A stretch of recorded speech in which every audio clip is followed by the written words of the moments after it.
तो नारद जी ने कहा बेचारी हर ओर से दीनहीन, न धन न संपत्ति, न बहुत अधिक बुद्धि, न उसके पास कोई विचार, ना उसके जीवन में सत्संग, और बोले मेरे स्नेह पाश में बेचारी जकड़ी हुई थी, मेरे लिए करना तो बहुत कुछ चाहती थी। नारद जी ने वस्तुतः जीव दशा का वर्णन किया है, ये आपकी मेरी कहानी है। नारद जी ने कहा कि बोले कि मेरे योग क्षेम की चिंता तो बहुत करती थी।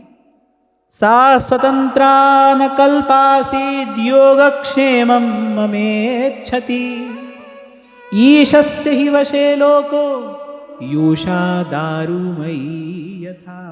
मेरी बेचारी मेरे लिए चिंता तो बहुत करती थी, पर मेरे लिए कुछ कर नहीं पाती थी। यही आपकी मेरी कहानी नहीं है। माता पिता अपनी संतान के लिए चिंता तो करते, पर कर क्या पाते हैं। हुई ही जो राम रचि राखा, को कर तर्क बढ़ा वही साखा। अरे काल बड़ा क्रूर है, कर्म का विधान बड़ा कठोर होता है।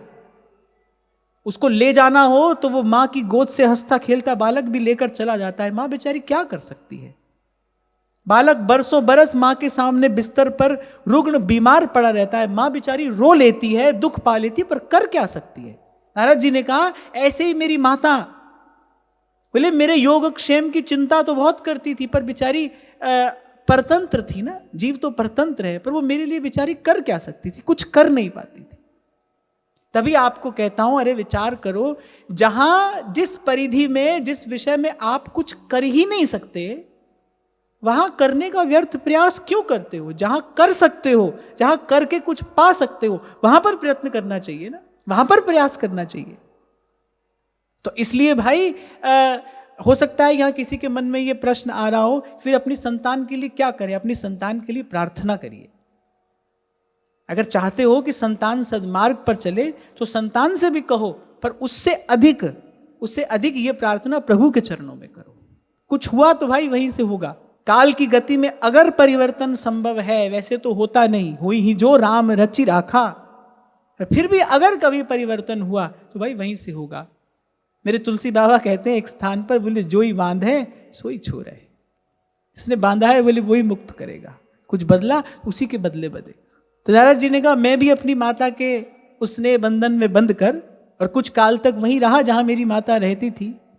एकदा निर्गतांगेहा दुहंती निशिगां पथि, सर्पोदशत्पदा स्पृष्टः कृपणां कालचोदितः। एक दिन मेरी माता गोद दुहने के लिए और घर से बाहर निकली, बोले सर्प पर उसका हल्का सा पांव पड़ा, सर्प ने डस लिया, माता का शरीर छूट गया। पर जो अगली बात नारद जी ने कही वो बहुत अच्छी है। नारद जी ने कहा माता का शरीर छूटा और तदा तदहमीशस्य भक्तानां शमभीप्सतः अनुग्रहं मन्यमानः प्रातिष्ठं दिशमुत्तरा। नारद जी ने कहा ये घटना घटी और मैंने सोचा भक्तों का मंगल चाहने वाले, सदा भक्तों का कल्याण करने वाले, बोले भगवान का ये मुझ पर एक अनुग्रह ही हुआ है। बोले ये एक बंधन था जिसमें मैं बंधा हुआ था और माता के प्रति मेरा एक कर्तव्य भी था। बोले प्रभु ने आज मुझे सब बंधनों से मुक्त कर दिया। यहां से पता चलता है कि हम वस्तुतः चाहते क्या है। संसार मिला हम खुश हुए, संसार का कोई व्यक्ति हमसे बिछड़ा हम दुखी हुए, तो मान लेना भाई भीतर इच्छा संसार की है, वही सुखी दुखी कर रही है, उसी के कारण सुख दुख है। इच्छा के मूल से ये दो फल आते हैं, सुख और दुख। जिसको इच्छा नहीं उसको ना सुख है ना दुख है। कभी आपको कहता हूं ना मैं कि जो व्यवहार में लिप्त है दिन रात, वो कभी सत्संग में आकर बैठे, कभी कीर्तन में आकर बैठे, तो उसको अच्छा लगेगा, उसको सुख मिलेगा। क्यों? क्योंकि वो ताप से तपा आया है, उसको शीतलता की अनुभूति होगी।